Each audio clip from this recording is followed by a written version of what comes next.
नमस्कार श्रोते हो. दीपक रगी कथाकथन चॅनलवर तुम्ही ऐकताय अलका मोकाशी लिखित गुंतवळ ही कादंबरी. आणि आज भाग पुढचा. आल्यापासून संपदाचं वागणं जरा बरं वाटलं, त्यामुळे सुमन अंमळ खुश होती. अंगातली मरगळ जाऊन उत्साह आल्यासारखं वाटत होतं तिला. तिने सांबरवडीचा बेत करायचं ठरवलं होतं. संपदाही तिला मदत करायला लागली होती. पण संपदाचा स्वभाव म्हणजे घटकेचं घड्याळ असतं, केव्हा बदलेल नेम नसतो. म्हणून केदारला वाटत होतं आईने घाटच घालू नये. आई, अगं विकत घेऊन येतो, कशाला करत बसतेस? असू दे रे, विकतची कुठे घरच्यासारखी असते. थोड्या अकोल्याला जाताना घेऊन जा. 2 दिवस सुमनचे छान गेले. केदार आणि संपदा अकोल्याला गेले. आमचं रुटीन पुन्हा सुरू झालं. आज आम्ही बराच वेळपर्यंत मंदिरात बसलो होतो. गर्दीही कमी होती नेहमीपेक्षा, त्यामुळे तिथले बाक आज रिकामे होते. आम्ही एका बाकावर कब्जा करून गप्पा मारत बसलो होतो. हवा छान सुटली होती, प्रसन्न वाटत होतं. सुमनच्या एका बाजूला एक बाई येऊन बसली. तसं आम्ही तिला रोजच बघायचो. खूप सुंदर होती, 40शीतली असेल. केसांचा स्टेपकट होता तिच्या. रोज वेगवेगळे कपडे घालायची. कधी साडी, कधी सलवार कुर्ता, तर कधी जीन्स. आम्हाला तिचं खूप कौतुक वाटायचं. एकमेकांकडे बघायचो, पण ओळख नव्हती झाली. ती आज आमच्या जवळ येऊन बसली, बघून हसली. आम्हीही हसलो. कुठे राहता तुम्ही? मी विचारलं. इथेच जवळ. अच्छा अच्छा, म्हणून रोज पायी पायी येताना दिसता तुम्ही? सुमन म्हणाली. नाव काय हो तुमचं? मी त्या बाईला विचारलं. मी इंदू, म्हणजे इंदुमती मोघे. अच्छा. मी सुमन कुलकर्णी आणि ही वैजू म्हणजे वैजयंती आचार्य. सुमननी आमची ओळख करून दिली. छान नाव आहेत. जॉब करता का? इंदूने विचारलं. नाही नाही, आम्ही घरीच असतो. मुलांची लग्न झाली आहेत दोघींच्याही. आता मोकळा वेळ घालवतो दोघीजणी मिळून. आणि तुम्ही? माझी एक छोटीशी कंपनी आहे, इंदू म्हणाली. आम्हा दोघींचेही डोळे विस्फारले, तोंडाचा आ झाला. अरे वा, छान की. आणि तरीसुद्धा वेळात वेळ काढून मंदिरात येता, आश्चर्यच आहे. अहो, आज जी मी काही आहे ना, ती देवामुळे आहे. या देवानंच मला शक्ती दिली आहे, नाही तर मी बसले असते सगळं घालवून. या देवानं वेळोवेळी साथ दिली आहे. सुमनही म्हणाली, खरं आहे तुमचं. या देवानंच मला सुद्धा वेळोवेळी साथ दिली आहे. सुमन देवाला शेवटचा हात जोडत म्हणाली. आम्ही चप्पल घालून निघालो. आता रोज भेटी व्हायला लागल्या, गप्पा व्हायच्या. छान त्रिकूट जमलं होतं. आज इंदू खूप खुश होती. मंदिरातून घरी जाताना ती आम्हाला घरी चालायचा आग्रह करायला लागली. चला की आज माझ्या घरी, कॉफी घेऊ मस्त. अगं राहू दे, थकली असशील, सुट्टीच्या दिवशी भेटू की. नाही नाही, आजच चला, आज माझा वाढदिवस आहे. काय सांगतेस, मग चलच की. आम्ही दोघेही म्हणालो. इंदूचं घर खूप छान होतं. सुंदर सजवलेलं होतं, पॉश होतं. अगदी श्रीमंत लोकांसारखं. एका कोपऱ्यात एक फोटो भिंतीला टांगलेला होता, हार घालून. आम्ही दोघींनी तिकडे बघितलं, पण विचारलं नाही. तिच्या लक्षात आलं. हा माझा नवरा, 1 वर्ष झालं जाऊन, तिने सांगितलं. काय सांगतेस, वाटत नाही ग तुझ्याकडे बघून. आम्ही उत्स्फूर्तपणे बोलून गेलो. का? नवरा गेला की काहीतरी वाटायला पाहिजे का त्या बाईकडे बघून? ती थोडंसं रागातच म्हणाली. नाही नाही, तसं नाही ग. तुझं राहणीमान खूप छान आहे ना. म्हणजे अगं, आम्ही तुझं कौतुक करतोय हां. सुमन तिला म्हणाली. मी म्हणाले, अगं आमचेही नवरे नाही आहेत. सेम बोटीत आम्ही सुद्धा प्रवास करतोय. पण आम्हाला जमलंच नाही तुझ्यासारखं राहायला. ओह, किती वर्ष झाली? दोघींनाही जवळपास सारख्याच वर्षी एकाकी पण आलं. कळलंच नाही कसं काय झालं. सुमन म्हणाली, अगं तुझ्या मिस्टरांना जाऊन 1च वर्ष झालं ना. आठवण येत असेल ना गं तुला? नाही नाही येत. उलट आता छान वाटतं. तो फक्त नावाचा नवरा होता माझ्या. माझ्याबरोबर नसायचा कधी. इंदूच्या डोळ्यात दुःख आणि चेहऱ्यावर राग होता. आम्हा दोघींना तिच्या बोलण्याचा अंदाज आला होता, पण नेमकं तिला काय म्हणायचंय ते कळत नव्हतं. का गं? इथे नव्हता का राहत तो? राहत होता की, पण कर्तव्य म्हणून. प्रेम आटलं होतं माझ्यावरचं. तिने रुमालाने डोळे टिपले. अजूनही आमच्या मनातलं कोडं सुटलं नव्हतं. मी आपली माझ्या अनुभवानुसार बोलले, की "अगं अशीच असतात माणसं. आतून मऊ असतात, पण वरतून खरखरीत असतात." ती म्हणाली, "तसंही चाललं असतं. पण विश्वासघात, तो जास्त घाव देतो ना मनाला. काय कमी होतं हो माझ्यामध्ये? दिसायला चांगली होते, शिवाय MBA शिकलेली आहे. लग्नाच्या आधी कंपनीत माझ्याबरोबर काम करशील म्हणाला होता. मी खूप खुश झाले होते, पण लग्नानंतर सासूबाई गेल्या. मग बाबांकडे लक्ष द्यायला मी घरी राहावं असं त्याला वाटत होतं, ते सुद्धा मी मान्य केलं. नंतर मग बाळाची चाहूल लागली. मग मला घरी राहायलाच आवडायला लागलं. कोड कौतुकात रमून गेले होते. जुईचं पदार्पण झाल्यावर माझं विश्वच बदलून गेलं. मी माझ्या विश्वात गुरफटले होते. त्यात त्यालाही जागा होती. पण त्यांनी मात्र त्याचं वेगळं विश्व बनवलं होतं. तिथे मात्र मला थारा नव्हता. तो स्वतःमध्येच गुंग राहायचा. पहिल्यासारखा कंपनीच्या गोष्टी माझ्याशी शेअर करत नव्हता. फक्त जेवायला आणि झोपण्यापुरता घरी यायचा जणू. अलीकडे त्याच्या बोलण्यात त्याच्या असिस्टंटचं सुरभीचं नाव फार यायला लागलं होतं. ती सगळं व्यवस्थित सांभाळते म्हणायचा. माझ्या लक्षात आलं होतं नाही, दाट शंकाच आली होती त्यांच्या नात्याविषयी. एकदा मी सहज जुईला घेऊन डॉक्टरकडे गेल्याचा बहाणा करून ऑफिसमध्ये गेले, तर त्याच्या केबिनमध्ये क्षितिजच्या खुर्चीत एक बाई बसलेली दिसली. सुंदर होती माझ्याही पेक्षा. मला अंदाज आला की हीच ती सुरभी असावी. त्याच्या खुर्चीत तिला बसलेली बघून नात्यात किती ओलावा असावा तेही कळलं. मला बघून ती चपापली, एकदम उभीच राहिली. मी तिला विचारलं, "क्षितिज नाही आहे का ऑफिसमध्ये?" तर म्हणाली, "नाही, काही कामासाठी बाहेर गावी गेलेत." मी अजिबात कांगावा केला नाही. आमचं नातं खिळ्याच्या किती टोकावर आलंय ते मला दिसत होतं, पण मी ते तसंच टिकवून ठेवलं होतं आत्तापर्यंत, केवळ जुईसाठी. 1 वर्षापूर्वी क्षितिज अचानक ॲक्सिडेंटमध्ये गेला. मी घाबरले होते, पण मन घट्ट केलं. आता माझ्या परीक्षेची वेळ आली होती. मला माझं शिक्षण कामी आणायचं होतं. जुईसुद्धा मोठी झाली होती. "आई, तू पुढे जा, मी आहे तुझ्या पाठीशी," असं म्हणून तिने मला धीर दिला. सुरभीनं तिला माझी खूप काळजी असल्याच्या आविर्भावात सांगितलं, की "तू काही काळजी करू नको इंदू, मी सांभाळते सगळी कंपनी.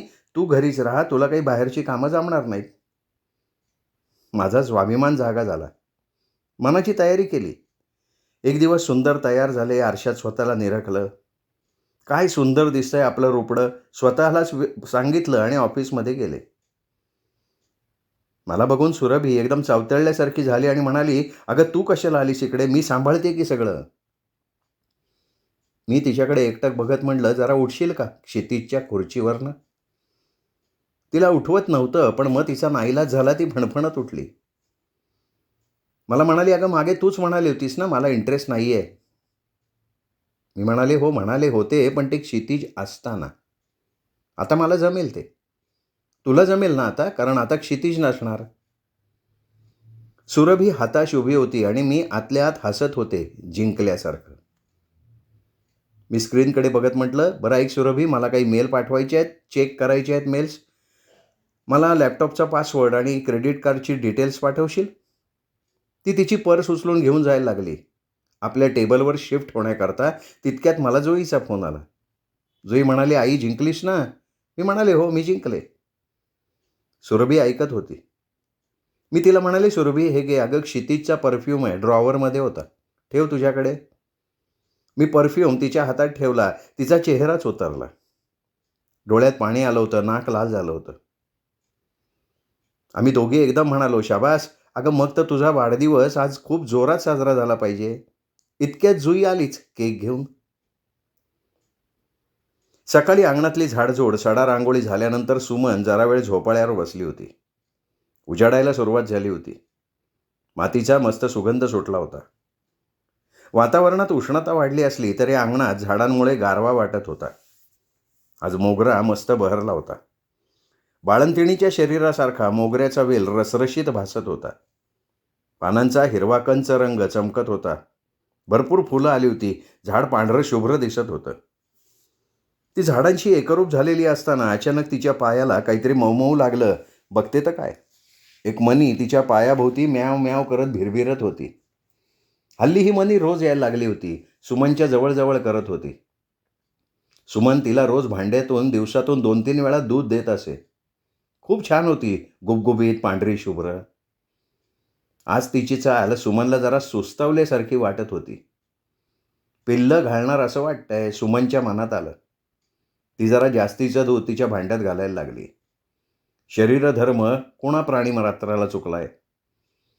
कधीतरी रात्री मनीने पिलांना जन्म दिला. तिच्या जिन्याच्या खाली आडोसा बघून ती आपलं विश्व थाटून बसली होती. खूप गोंडस पिल्लं होती.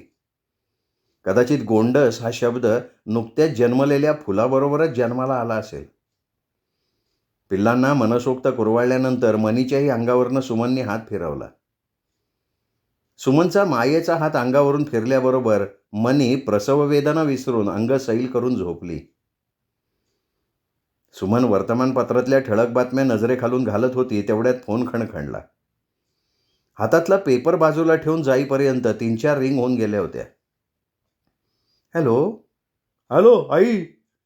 केदारचा आवाज ऐकल्याबरोबर सुमन एकदम खुश झाली. का कोण जाणे, तिला आज बंद पाकळी कशी उमलून मोकळी होते ना, तसं आतून मोकळं मोकळं वाटत होतं. बोल रे बोल, काय म्हणतोयस, काय न्यूज? आईचं असं खुशीत बोलणं ऐकून मी काय बातमी देणार आहे ते आईला आधीच कळलं का काय, असं केदारला वाटून गेलं. तो अचंबित झाला. अगं आई, न्यूजच आहे. संपदाला उलट्यांचा त्रास होत होता म्हणून मी तिला डॉक्टरांच्याकडे घेऊन गेलो होतो. त्याला संकोचल्यासारखं झालं होतं आईशी बोलताना, त्यामुळे तो मध्येच थांबला. सुमन मात्र अधीर झाली होती. उलट्या हा शब्द ऐकल्याबरोबर तिचे कान टवकारले होते पुढची गोष्ट ऐकायला. बरं मग? त्या म्हणाल्या ती प्रेग्नंट आहे. अरे मग आनंदाची गोष्ट आहे. तू बाप होणार आहेस ना. सुमन हसायला लागली. हसत हसत म्हणाली, चल चल चल, देवापुढे साखर ठेवते. आज मला वाटलंच होतं काहीतरी गुड न्यूज मिळणार म्हणून. मनीला सुद्धा पिल्लं झालीत ना आपल्याकडे. तुझं आपलं काहीतरीच आई. मनीची पिल्लं कशी आहेत? अरे गोड आहेत तिच्याचसारखी. आई आठवडाभराने येतो, या शनिवारी सुट्टी नाही आहे. ठीक आहे. फोन ठेवून तिने देवापुढे साखर ठेवली. मागचं सगळं विसरून सुमननं संपदाच्या आईला हा आनंद शेअर करण्यासाठी फोन केला. हॅलो. हां हॅलो, मी केदारची आई बोलते आहे, उर्मिलाताई. हां हां, बोला की बोला. अभिनंदन तुम्हा दोघांचं. संपदाची बातमी कळली असेल ना? हो कळली की. 15 दिवसापूर्वीच तिने मला सांगितलं होतं तिची पाळी चुकली. सुमनची फुललेली कळी एकदम कोमेजल्यासारखी झाली. खरं म्हणजे तसं काही कारण नव्हतं, कारण अशा गोष्टी मुली आधी आईजवळच बोलतात. पण तरीही तिचं मन खट्टू झालं. जेवढ्या उत्साहानं तिने त्यांना अभिनंदनासाठी फोन केला होता, तेवढ्याच उत्साहानं त्यासुद्धा अभिनंदन करतील असं तिला वाटलं होतं. हो का? सुमनचा स्वर खाली आला होता. आता तुम्हाला काळजी घ्यायला पाहिजे तिची. संपदाची आई उर्मिलाताई म्हणाल्या आणि त्यांचं बेरकी बोलणं ऐकून सुमनचा मेंदू ठणकायला लागला. आम्ही नाही तर काय, तुम्ही घेणार का काळजी? असं विचारावं असं तिच्या जिभेच्या टोकापर्यंत आलं होतं, पण तिने बोलणं टाळलं. हो घेऊ की. सुमनने फोन ठेवला.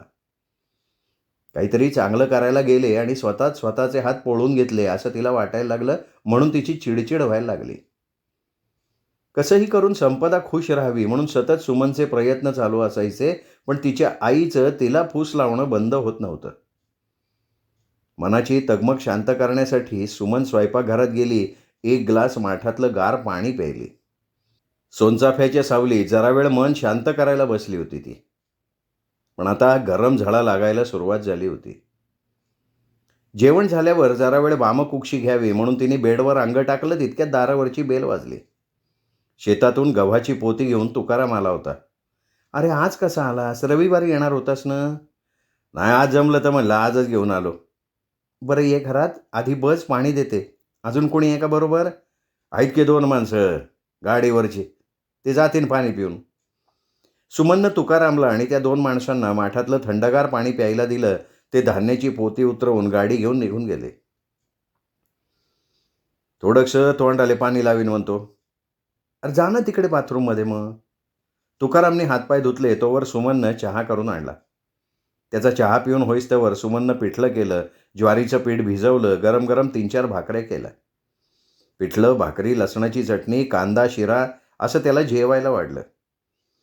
कायले इतकं केलं जी? खिचडी मांडून देते. का आवडलं नाही का? आवडन कसं नाही जी? तुमच्या हाताले चव आहे. केदार मालकाचा डब्बा खाल्ला आहे मी ना लई टाईम. हो का? या ना वावरात. लई दिवस झाले आल्या नाही तुम्ही. सुनबाईले बी घेऊन या स्वयंपाक करू. हो येईन की. बाकीचे घरचे कसे आहेत? बायकोची तब्येत बरी आहे का? आणि मुलं बाळं? हा बेस आहे जी. मोठी पोरगी शाळेत जाऊन राहिली. लहान पोरगं जाते बालवाडीत. छान. तुकाराम लहानपणापासून त्याच्या वडिलांबरोबर सुमनच्या शेतावर काम करायचा. तेव्हा सगळ्यांची शेती एकत्र होती. दादासाहेब नागपूरला यायच्या आधी शेतावर कधी विशेष जायचे नाहीत. वर्षातून एकदा स्वयंपाक करायला सगळे तिघी भावंड बहीण एकत्र व्हायचे. लहान मोहन भाऊजी त्यावेळी गावी राहायचे. मुली मोठ्या होऊ लागल्या होत्या. मग त्या शिक्षणासाठी नागपुरात आल्या. दोघांनीच तिकडे राहून काय करायचं म्हणून मग मोहन भाऊजी नागपुरात स्थायिक झाले. दादासाहेब नागपूरला आल्यापासून शेतीत इंटरेस्ट घ्यायला लागले होते. तिघांच्याही शेतीच्या वाटण्या झाल्या होत्या. दादासाहेब गेल्यानंतर केदार बघायला लागला होता. आठवड्यातून नाही तर 15 दिवसातनं तो शेतीवर गावी चक्कर मारायचा. अकोल्याला बदली झाल्यानंतर सुमननं शेती तुकारामला बटईनं करायला दिली होती. तुकाराम इमानदारीत शेती करायचा. बरोबर शेतातलं पीक घरी आणून द्यायचा. पैशाचा हिशोब बरोबर ठेवायचा. जेवण झाल्यावर तुकाराम आणि सुमन गावाकडच्या शेताच्या गप्पा मारत बसलेले होते. आणखीन शेत चांगलं करण्यासाठी काय करायला पाहिजे याविषयी चर्चा चालली होती. जेवण जड झाल्यामुळे तुकाराम पेंगायला लागला होता. सुमनलाही झोप यायला लागली होती. तो हॉलमध्ये चटईवर झोपला. ती आपल्या बेडरूममध्ये जाऊन झोपली. 5 वाजता तुकाराम चहा घेऊन गावी निघाला. जाताना त्यांनी सुमनला नमस्कार केला. येतो जी बाई. सुनबाई वगैरे ठीक आहेत ना? काळजी घ्यायची बाई आपली. येतो जी. अरे तू बायका मुलांना नागपुरात फिरायला घेऊन ये की. होय जी बाई. सरला पोटाटे लय मागे लागते. सुमननी त्याच्या हातात काही पैसे ठेवले. त्याने हातातल्या पैशाकडे बघितलं. खुशीत निघाला. त्याच्या चेहऱ्यावरचं समाधान बघून तिलाही खूप छान वाटलं. झोपलेल्या मनाला जरा उभारी आली होती. सुमननं मंदिरात जाण्यासाठी तयारी केली. अगं बाई फ्रेश दिसते सुमन. मी तिला मंदिरात जाता जाता म्हटलं. हो गं आज छान वाटलं. तुकाराम आला होता. गहू तुरीची पोती घेऊन आला. किती करावं लागतं का असं? पोटभर जेवण दिलं. आपुलकीनं चौकशी केली. खुश झाला एकदम. कष्टानं रापलेल्या त्या चेहऱ्यावरचा आनंद पाहिला ना की आपल्याला जे समाधान मिळतं ना ते खूप सकारात्मक ऊर्जा देऊन जातं बघ. खरं आहे का बाई तुझं? मी तिला म्हणाले आणि दोघेही मंदिराकडे निघालो. मंदिरात पोचलो तेव्हा तिथे इंदू आधीच आली होती. आज जरा इंदूची तयारी खास वाटली. काय ग आजची तयारी जोरदार दिसतीये. काही विशेष? सुमननं भोवया उडवत चिडवण्याच्या स्वरात विचारलं. खरंच छान दिसते का मी आज? ऑफिसमध्ये सुद्धा सगळे विचारत होते आज काही खास आहे का मॅडम? तर्क लावत होते की आज वाढदिवस आहे का काय? नाही तर मग दुसरं काही आहे का? कोण विचारत होतं? बायका का पुरुष? मी जरा खोचकपणे विचारलं. किती चौकशा करता ग तुम्ही? इंदू तक्रारीच्या सुरात हसत हसत बोलली. आणि हो इंदू ती सुरभी काय म्हणते ग? आहे का ऑफिसमध्ये का गेली? आहे की. सध्या गरीब गाय आहे. कुणी भाव देत नाही तिला आता. तरीसुद्धा आहे ऑफिसमध्ये. बरं सांग तुम्ही एवढ्या सुंदर का दिसताय आज? मी तिला विचारलंच. काय नाही ग सहज. सहज? इतक्या सहज कोणी तयार होतं का? बरं वाटतं ग कधी कधी असं. थोडा चेंज हवा ना. 4 लोकांनी आपल्याकडे पाहिलं ना की उर्मी येते अंगात जगण्याची. विसरतो आपण आपलं दुःख थोडा वेळ. इंदू हसत डोळा मारत म्हणत होती. हो का? तरी पण काहीतरी गुपित असावं असं मला वाटतंय. सुमननं तिच्याकडनं कारण काढूनच घ्यायचं म्हणून ती म्हणाली होती. काय तुम्ही काय मला सोडणार नाही वाटतं आज. अगं सकाळी वॉकला जाते ना तर तिकडे अशीच भेट झाली. त्यांचं नाव डॉक्टर मयंक देशपांडे. रोज भेटतात. गप्पा होता होता मैत्री झाली. त्यांनी मला इन्व्हाइट केलं होतं कॉफीसाठी. मग कॉफीसाठी गेले होते. अच्छा तरीच म्हटलं काहीतरी आहे.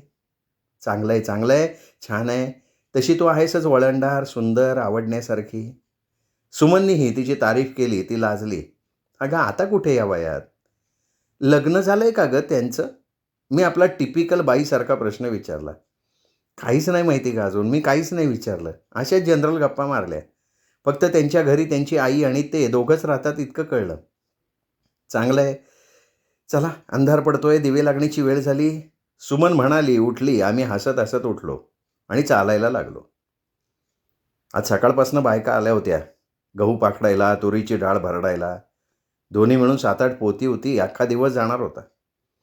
बायकांना चहा करून दे, खायला करून दे. सुमनला फुरसत नव्हती मिळाली पाठ टेकायला. तिची पाठ लागून आली होती. 6-7 वाजेपर्यंत काम पुरलं. मग त्यांच्याच मदतीनं तिने गच्चीत मोठी सतरंजी अंथरली. त्यावर गहू आणि डाळ उन्हात वाळवायला पसरून टाकली. 2-3 दिवस धान्याला चांगलं खणखणीत ऊन लागलं का मग ती धान्य पोत्यात भरून ठेवून द्यायची. आजकाल तिला ही कामं करताना खूप थकवा यायचा. यावेळी केदार आणि संपदा 20-25 दिवसांनी आले होते. संपदाला 3रा महिना लागला होता. 8 दिवस राहायचा प्लॅन करून यावेळी केदार आला होता. गच्चीतले गहू पोत्यात भरायला तो सुमनला मदत करत होता. आई, अगं सगळ्यांना निरोप दिला का द्यायचा आहे? नाही, हे गहू आलेत म्हणून. अरे दिला बाबा. यावेळी तू पण अकोल्याला जाताना घेऊन जा थोडेसे गहू केदार. नाही तर दळून कणिक घेऊन जा. हो आई, जाईन घेऊन. म्हणजे मला तिकडे कणिक विकत नाही आणायला लागणार. आता इथून कुठे नेत बसणार हो गहू? संपदा कपाळावर आठी आणत म्हणाली. का बरं, नेऊ शकतो की. 3-4 किलो घेऊन जाऊ. आपल्याला लागतं किती? पण आपण आणतो ती छान असते कणिक. मग हे काय खराब आहे का? केदार एकदम तिचं बोलणं ऐकून तावातावात म्हणाला. सुमनलाही राग आला. नाही नाही, तसं नाही, म्हणजे तो चांगला भारीतला असतो ना गहू. संपदा म्हणाली. मग आमचा काय हलका आहे का? त्याच्यापेक्षा तरी हलका आहे. ती ऐकायलाच तयार नव्हती. अगं घरचं धान्य म्हणून तुला किंमत नाही, नाही तर असं बोलली नसतीस तू. केदार रागावला होता. तुम्ही ना आईचीच बाजू घेत जा. त्या सांगतात, तुम्ही ऐकता. त्या डोकं भरवतात तुमचं. संपदा तणतणत सुमनकडे बघत केदारला म्हणाली. अगं बाई, यात मी काय डोकं भरवलं? साधी समजण्याची गोष्ट आहे. त्याच्यासाठी व्यवहार ज्ञान लागतं. शिकलेली आहेस ना तू? सुमनही फणकऱ्यात बोलली. सुमन भांडणाला घाबरते हे तिच्या लक्षात आलं होतं, म्हणून ती वाटेल ते तिला बोलू बघत होती. आई, अगं कुठे लक्ष देतेस तिच्याकडे? तिला समज असती तर ती बोलली नसती अशी. हो, सगळी समज तुम्हा लोकांना आहे. आम्हा लोकांना काही कळतच नाही. ती भांडण्याच्या स्वरातच होती. कशाला भांडण वाढवतीयस? कुठून कुठं चालली आहेस? काय गरज होती का असं बोलायची? आता आपण घरी खातोय ते गहू कुठले? घरचेच आहेत ना. उगाचच विरोध करायचा. विचार कर ना बोलताना थोडासा. हां? सुमन चिडली होती. पण तरीही समजावण्याच्या स्वरात ती संपदाला म्हणाली. अगं संपदा, घेऊन जा थोडेसे. हे बघा, तुम्ही मध्ये बोलू नका. सारखं आमच्या दोघांच्या मध्ये मध्ये बोलता तुम्ही. संपदा सुमनकडे रागानं कटाक्ष टाकत म्हणाली. काय चाललंय का तुझं? आईला बोलतेस तू? थोडा विचार करून बोल. आमच्या घरी आम्ही बोलत नाही असं आईला तुझ्या घरी बोलत असतील. केदार तिच्यावर जोरात ओरडला. बरोबर आहे, तुमच्याकडे सगळे संस्कारित लोक आहेत. आमच्याकडे कोणीच नाही आहे. ती एकही शब्द खाली पडू देत नव्हती. कोणाचं ऐकत नव्हती.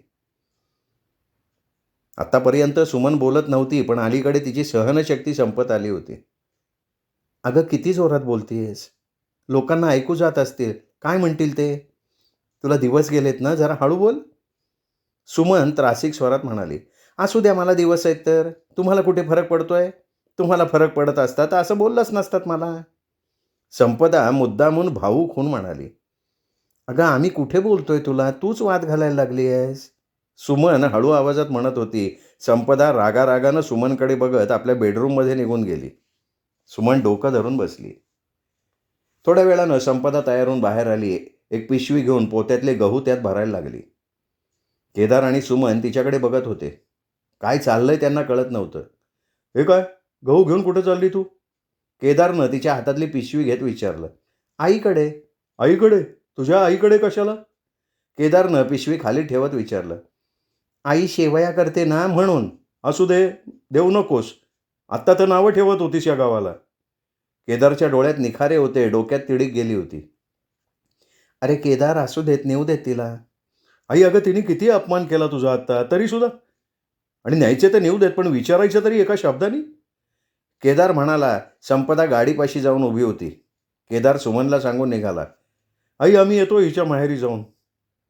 तो आईच्या चेहऱ्यावरचे भाव टिपत म्हणाला. ये लवकर. सुमन शून्यात बघत बसली होती. विनू आलेलीही तिला कळलं नाही. विनू तिच्याकडे हसत बघत होती. अगं आई. तिने दचकून विनूकडे बघितलं. काय झालं ग? डोळ्यात पाणी का दिसतंय? सुमननं साडीच्या पदरानं डोळ्याच्या कडा पुसल्या. विनूकडे बघून केविलवाणी हसलीच. विनूचा जीव गलबलला. काय झालं आई? नाही काही नाही गं. तू कशी काय आलीस? आणि एकटीच कशी?